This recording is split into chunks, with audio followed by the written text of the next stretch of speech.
বৌমা, একটা কথা বলবো? বলে ফেলুন। বলছিলাম, আমার শরীরের যা অবস্থা, হঠাৎ একটা কিছু হয়ে গেলে এই বেচারিটার মাছ খাওয়া হবে না। যে কটা দিন বেঁচে আছি, আমাকে আর নমিকে দিতে হবে না। তোমার শাশুড়িকে যদি এই ছোট্ট এক টুকরো করে মাছ দিতে। কি হচ্ছে কি? তোমাদের ফেলে আমি একা একা মাছ খাবো? দিলে তো খাবেন। এখন বাজারে মাছের যা দাম, বলো দিদি ভাই।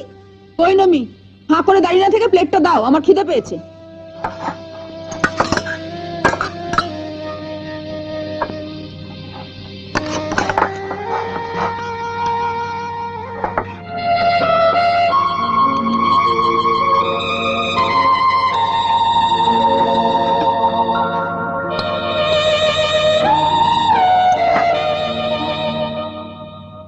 যা বাজার পড়েছে না, এই বাজারে বাড়ির সকলকে মাছ দিতে গেলে একেবারে ফতুর হয়ে যেতে হবে।